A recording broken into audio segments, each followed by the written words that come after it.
Friends, we are discussing NPTEL lectures on offshore structures under special loads, including fire resistant design. Today in lecture 21, we are going to talk about special loads which cause responses on offshore structures, which are classified as impact and non-impact wave loads. They are special loads because they do not occur in the normal sea state. They need to be generated to do experimental or analytical investigations on offshore structures. It is evident from the literature that these kind of special loads do have serious consequences on compliant type offshore structures. Therefore, while we define these kind of waves, we will also show an application of these loads on offshore compliant structures. We take tension-like platforms as example and see how different degrees of freedom are activated and the consequences are more severe under impact and non-impact wave loads on tension-like platforms. Impact waves and non-impact waves cause special kind of responses. They are termed as springing and ringing responses.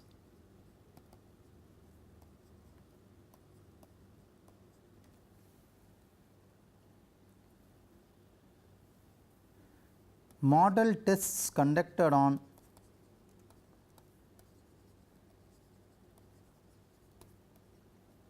compliant structures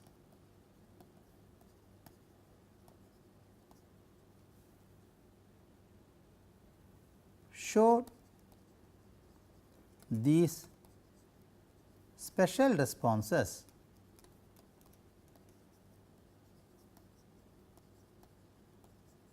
as reported by Messier in 1982. So, these kind of impact and non-impact waves affect fixed type, because these responses are also seen in gravity based structures. They also anyway affect the compliant type like tension-like platforms.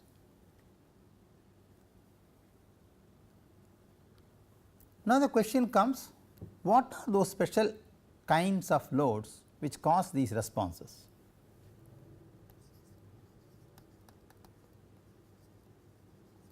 Springing response is caused in bending modes.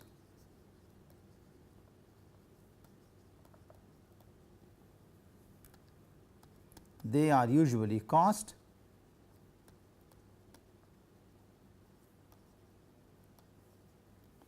by second order waves,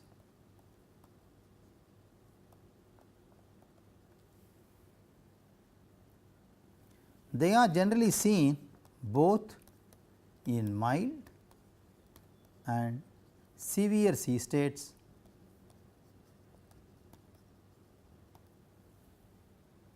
whereas ringing response is actually a transient response.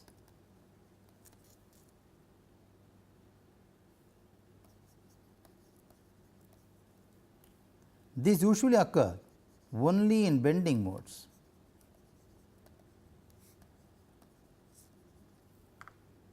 They are caused by extremely high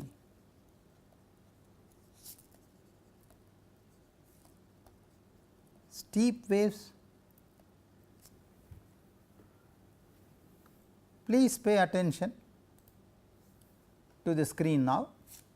The screen now shows schematic view of springing and ringing motion. One can easily see from these figures that springing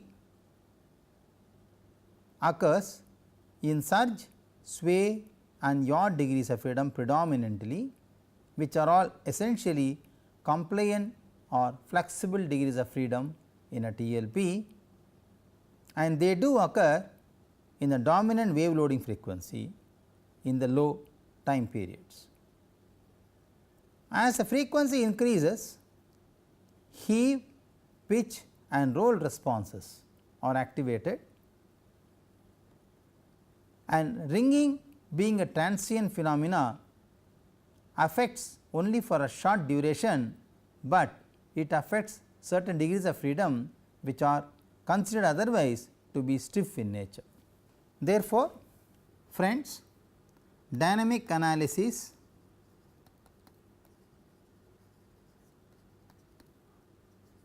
of compliant structures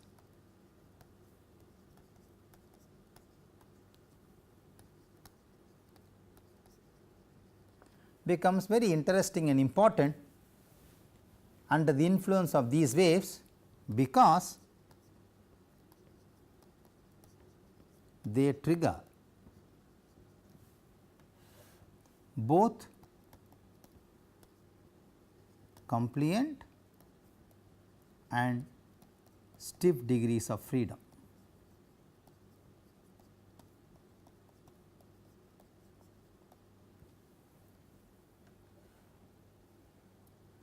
There are interesting studies conducted by various researchers which identify certain facts which are very important for us to learn. Ringing response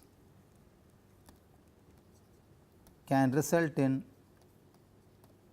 fatigue failure of tethers,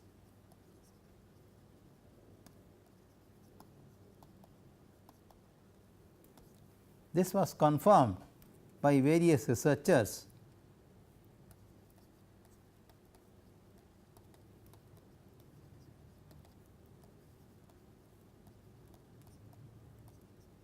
Martinson et al. 1992.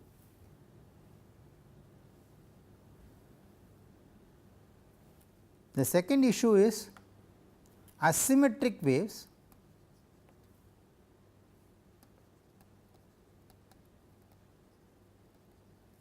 cause ringing responses.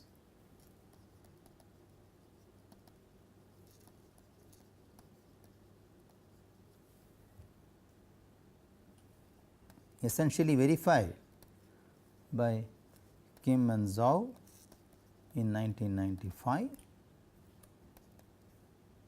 Jelsen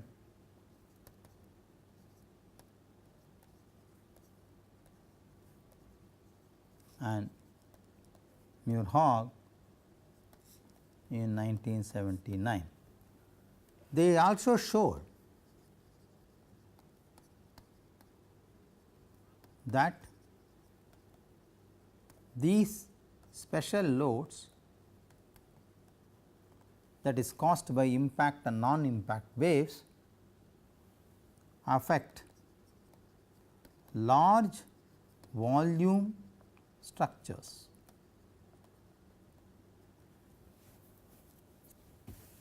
Now, one may ask a question that why we are interested in understanding the behavior of a TLP or a spar, let us say.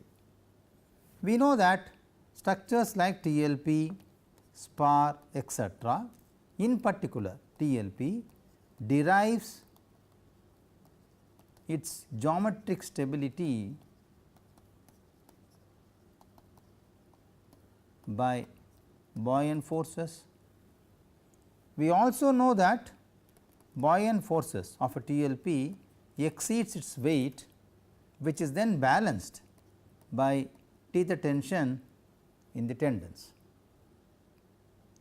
To achieve a large buoyancy,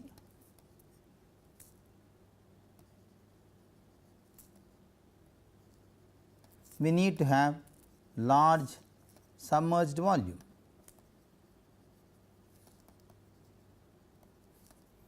So, TLPs can be seen as one of the victim of impact and non-impact wave loads, which we will see in this lecture.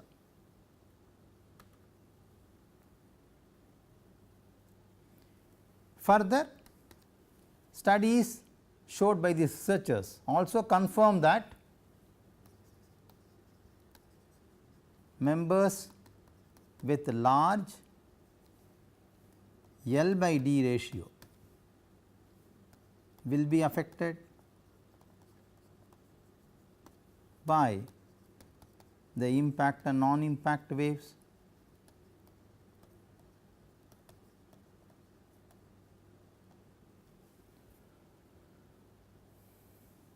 Further, more interestingly, members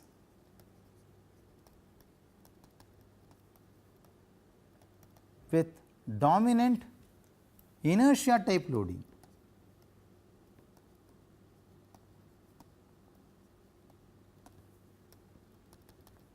will be sensitive under these special loads. So, therefore, all these above points confirm that a compliance structure which is hybrid in nature, hybrid in sense TLPs have two distinct categories of degrees of freedom. One set is highly flexible, for example, very high time periods. So, highly flexible, which can be surge, sway and yaw motions.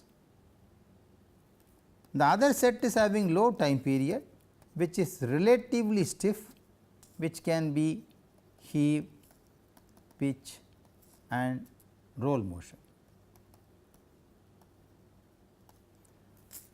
So, all of them put together is consolidated in a single platform. Therefore, we call this as an hybrid platform, which includes two distinct set of frequencies, one being highly flexible or low frequency and other being very stiff.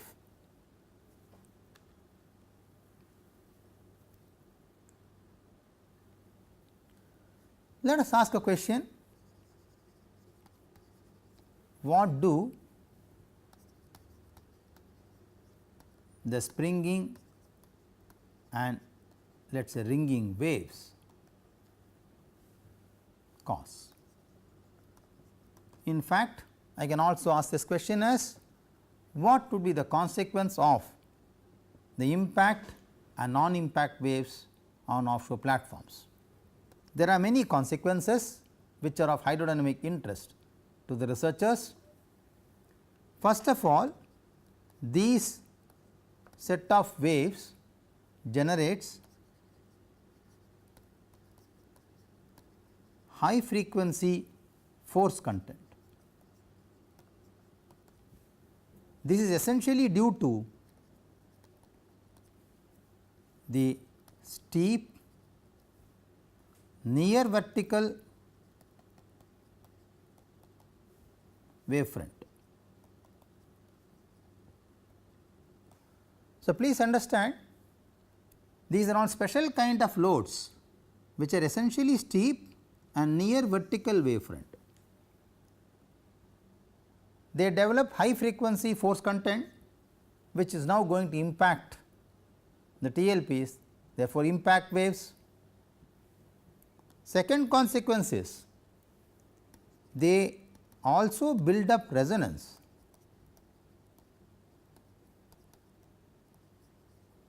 Type responses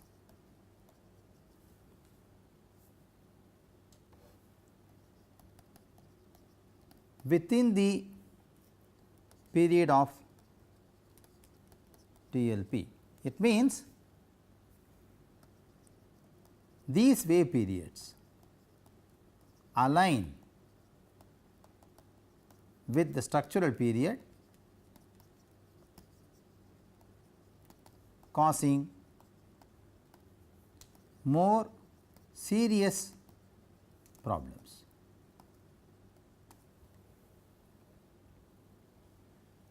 Very interestingly, ringing waves are generally seen closer to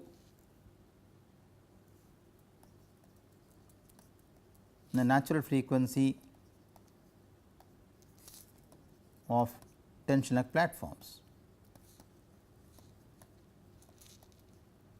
We shall verify this by conducting an analytical study and confirm this. These responses are well above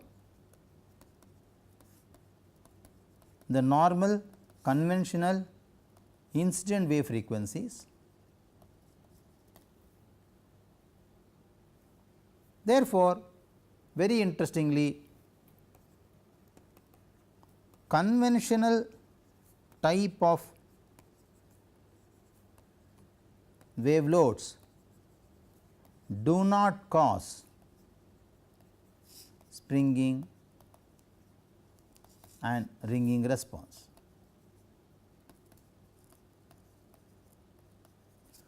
So, therefore, we are looking for special kind of forces or wave loads which are impact and non-impact type. One such speciality is they are very steep and they have near vertical wavefront. So, they are special loads. Let us start applying these kind of forces on a tension-like platform. We also parallelly understand that TLPs are form dominated design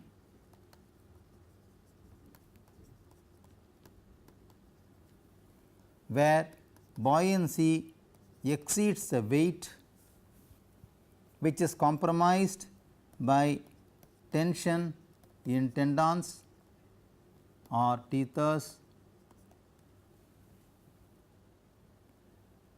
We would also like to know what would be the effect of an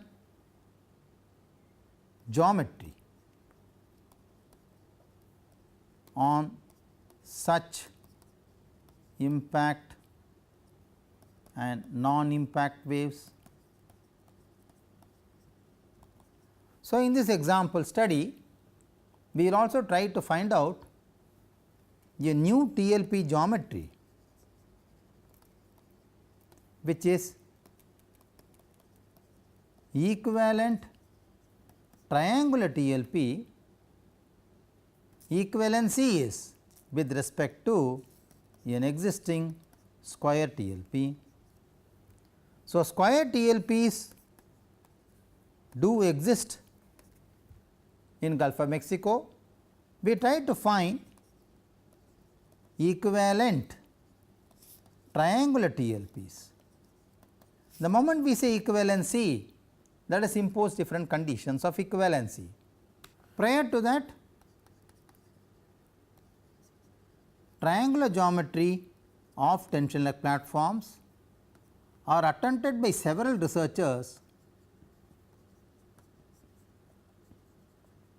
You can find lot of references of studies conducted by researchers on triangular geometry of tension-like platforms in the NPTEL website of this course. They all concluded that triangular geometry has increased tolerance for position of foundation,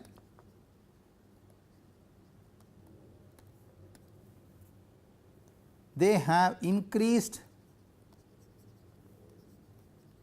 draft and very good heel tolerance. So, triangular geometry have reported to have many advantages in comparison to a square geometry.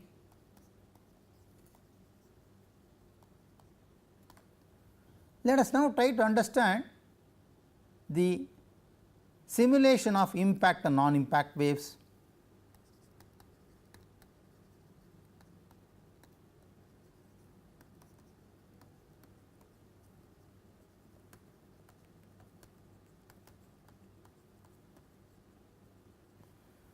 To be more specific, as oriented to the terminology in the literature, we will talk about simulation of, let us say, ringing and springing waves. Now, I am renaming the loads depending upon the type of response they offer, they create on the structures. So, ringing wave and springing wave, how they can be simulated, how are they generated, we will see that in detail now. We already said that springing will excite motion in vertical degree of freedom,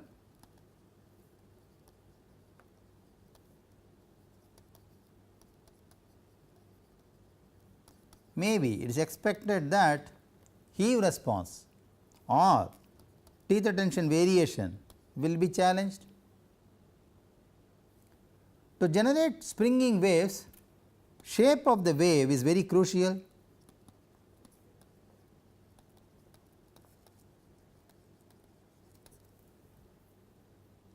So, what are the conditions which makes a wave to be called or qualified as a springing wave?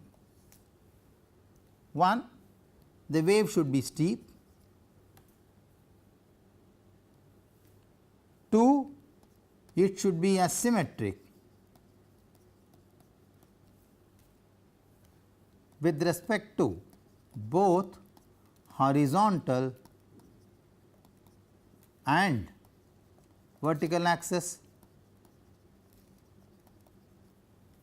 as certified and stated by Kim et al. 1997. Very interestingly, no detailed analytical models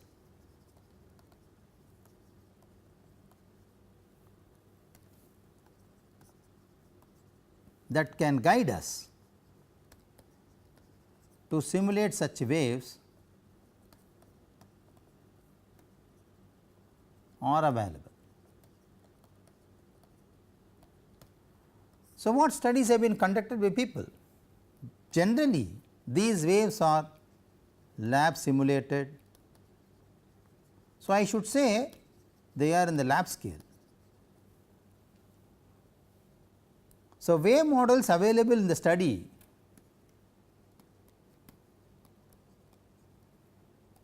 which qualify a springing wave are only available on lab scale. So, no detailed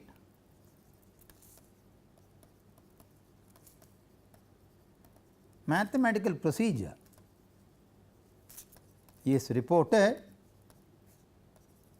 except a very marginal study on the literature.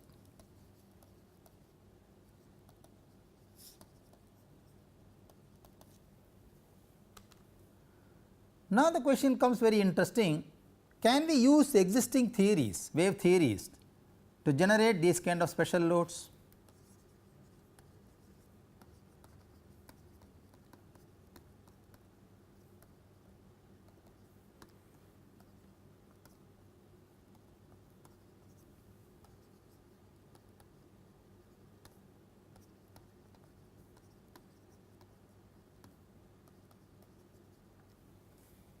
Referring exactly to a specific work conducted by Seol-san in 2006, let us try to answer this limitation. As per the researcher, it says that the random wave spectrum suffers a serious potential difficulties.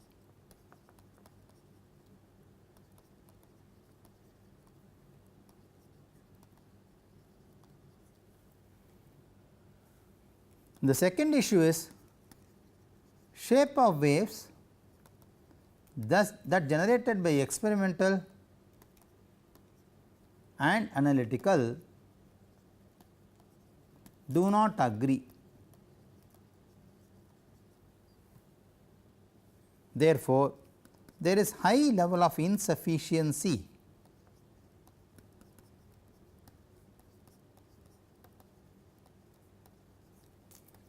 in wave theories to simulate such special wave loads. Then what do we do?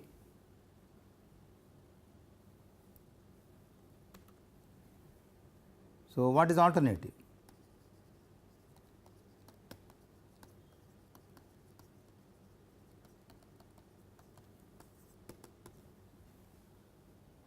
We are trying to do it in a different manner. We will use, so let us use higher order wave kinematics to simulate springing waves.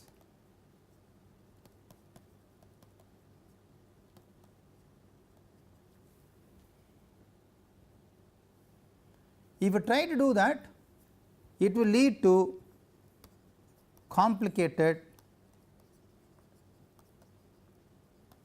mathematical formulation.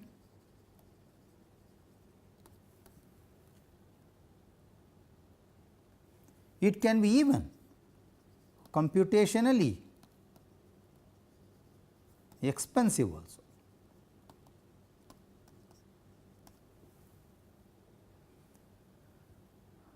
Luckily, various researchers give an alternative.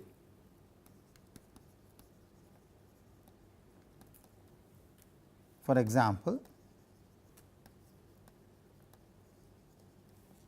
Ronalds Pilato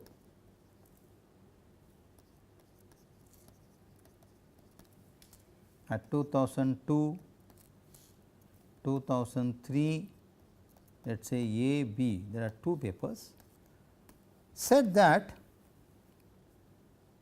modify Airy's theory to simulate springing and ringing waves.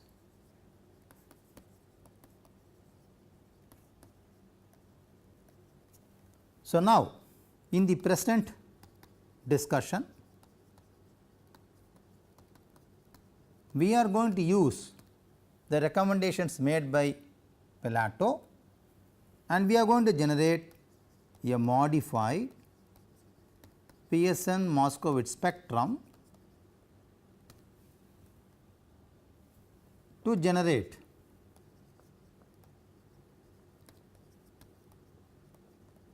a random sea surface elevation which should be steep, which should be asymmetric both about horizontal and vertical axis. So, steep in sense it should be near vertical wavefront.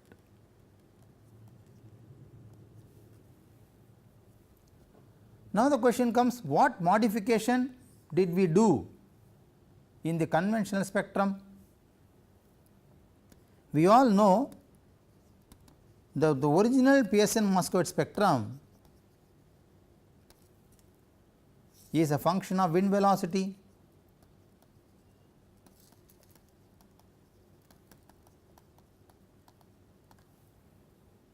Now, this is modified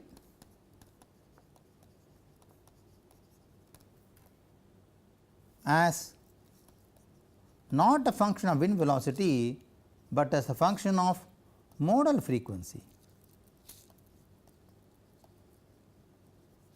omega m and significant wave height Hs. This was suggested by Mitchell in 1999. So, what are the specialities of generating or simulating springing and ringing waves.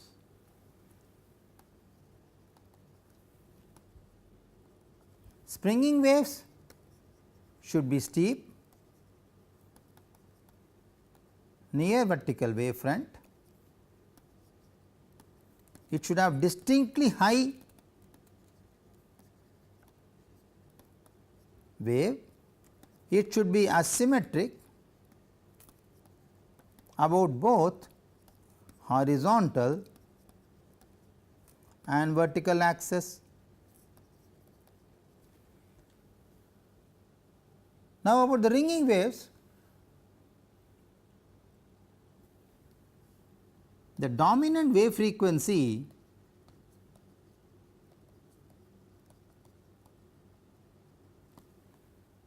which is contained in the wave simulation should be several times higher than the surge frequency.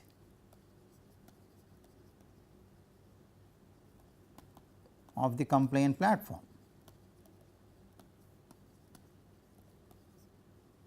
Then only this can invoke transient response in compliant structures.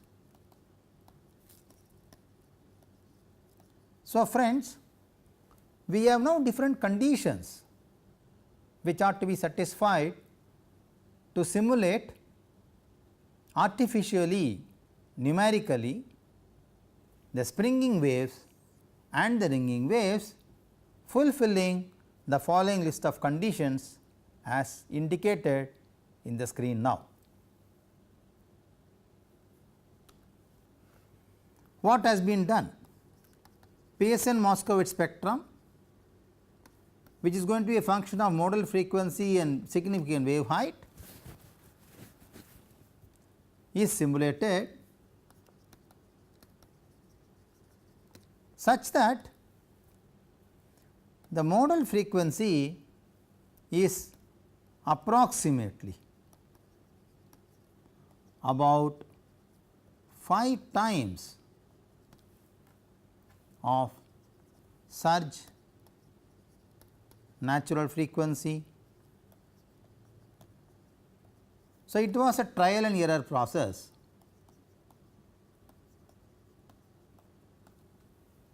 to generate a wave of this type. So, the C spectrum, modified spectrum, is given by 8.1 10 power minus 3 g square by omega to the power 5 exponential minus 1.25 omega m by omega raised to the power 4, equation number 1. Now, as I said, the shape of this wave is very crucial. Therefore, wave elevation, as we discussed in the last set of lectures, is considered to be sum of discrete sinusoidal functions. So, they have different angular frequency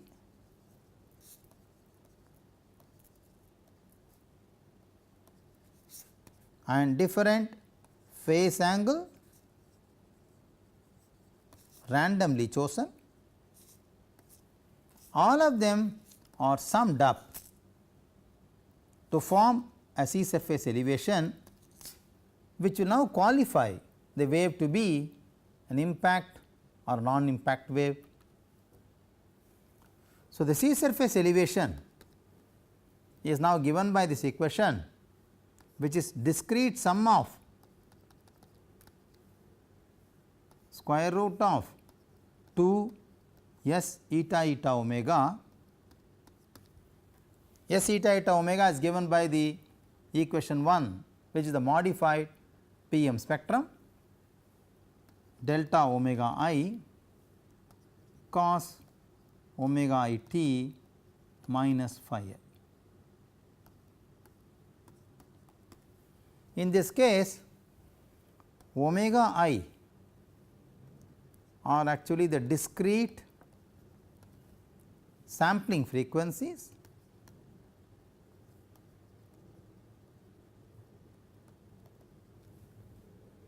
one can say delta omega I is omega I minus 1, where the summation happens with the number n, which is the number of data points,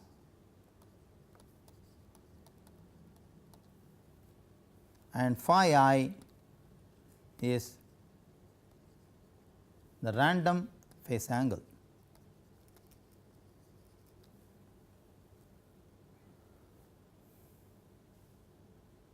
Now, the question is, how do you generate an impact and non-impact wave? The range of random phase angles are chosen in such a manner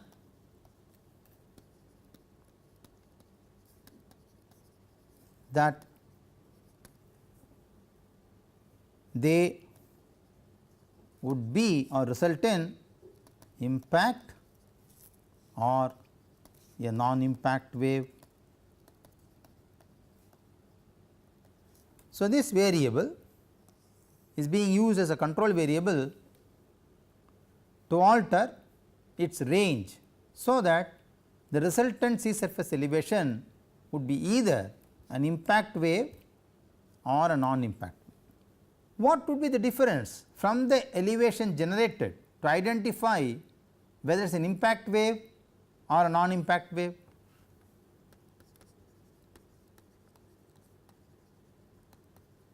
Impact waves will have a sea surface profile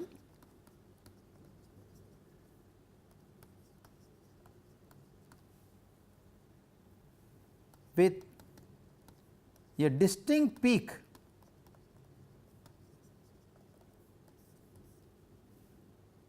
at particular time, let us say t0. So, impact waves are those waves where the sea surface elevation will show a distinctly high peak at a specific time t0. So, this peak will be distinctly high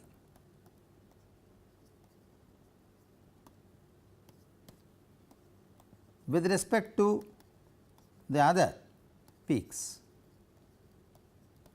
in the sea surface elevation. For generating a non-impact wave,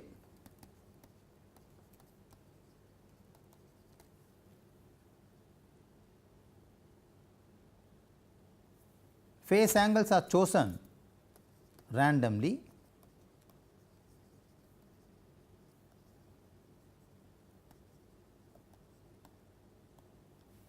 so that eta of t is modified as discrete sum of waves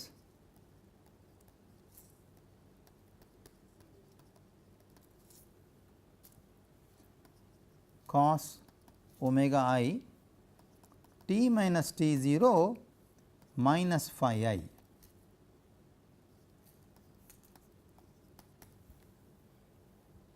So, the range of random numbers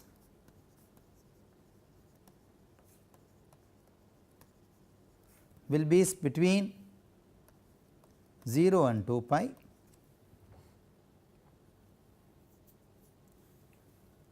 So, for an impact wave,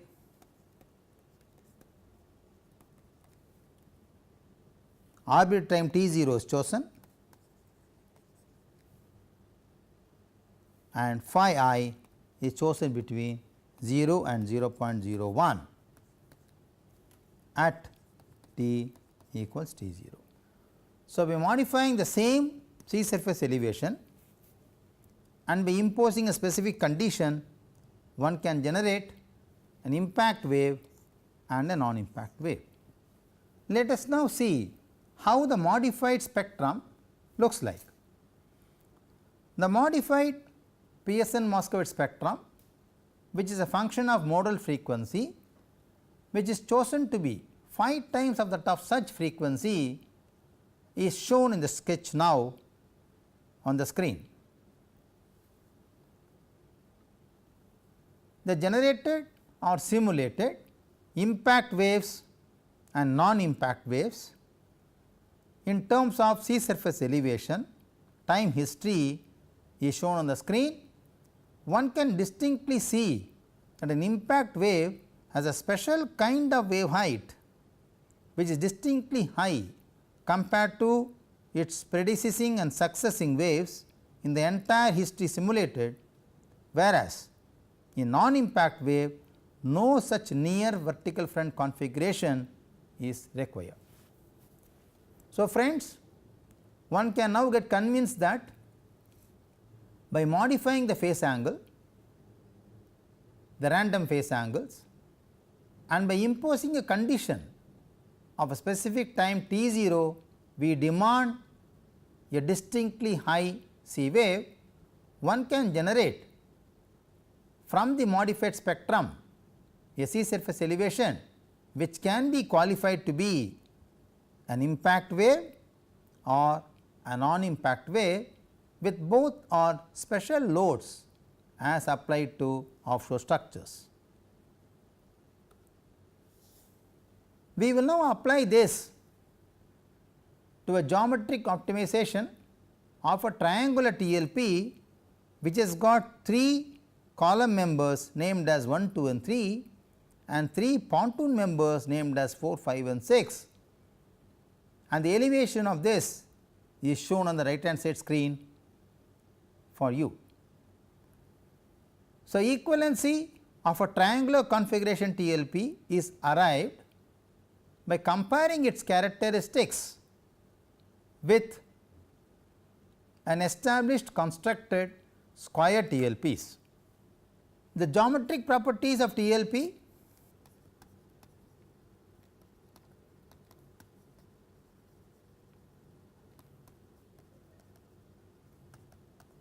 are arrived with 2 conditions: T 0 per theta is kept same, total T 0 is kept same. So, 2 conditions, because we know that buoyancy which is acting upward will be equivalent to T 0 plus weight, because both will act downward. Interestingly, when you write this equation for a square and triangular, one should say buoyancy will be equal to 4 T 0 plus W, whereas in this case it is 3 0 plus W. So, this is what we call as total tension, initial pretension. So, one case is keep the total initial pretension same. So, therefore, T 0 per theta in this case will be higher in triangular geometry, because total T 0 is kept same. So, therefore, the T 0 in triangular configuration will be about 4 by 3 times that of T 0 of a square.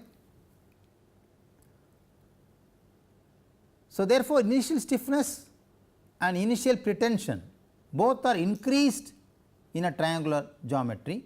So, that is case 2. In case 1, T 0 per cable or theta is kept same. Therefore, total T 0 in triangular geometry is lower compared to that of a square geometry, which is subsequently adjusted in the weight. So, looking these characteristics in mind, triangular geometrical configurations are arrived which are considered to be equivalent to square tensional platforms, and their properties are now shown on the screen. One can see the table 1 and table 2. Table 1 shows the geometric properties of square TLPs considered. We have considered 4 square TLPs at almost parallel water depths, half of and double of water depth. So, we considered 4 cases of square TLPs with these structural properties. Then we arrived for each square TLP a triangular TLP with 2 conditions as discussed in the last slide. So, this condition is equivalent triangular TLP with T0 per tether same between triangular and square configurations. So, the natural periods of all the equivalent TLPs, case 1 equivalent triangular with T0 per tether same refers to TLP 1, case 2 of a square TLP with equivalent triangular TLP of T0 per tether same refers to TLP 2, and so on.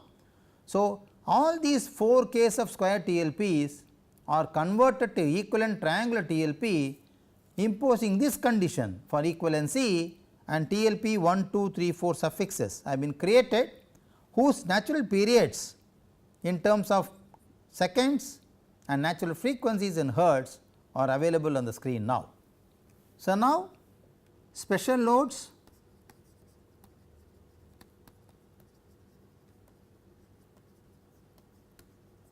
are applied on equivalent triangular geometry of TLPs. We are interested to know the response of this under impact and non-impact waves, which we will subsequently discuss in the next lecture. So, friends, in this lecture we learnt how an impact wave and non-impact wave can be simulated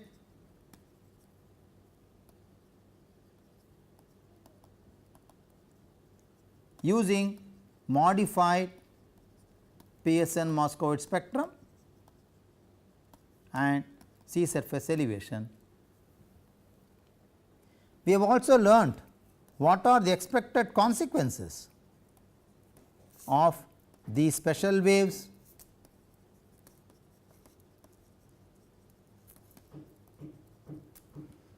remaining we will discuss in the next lecture. Thank you.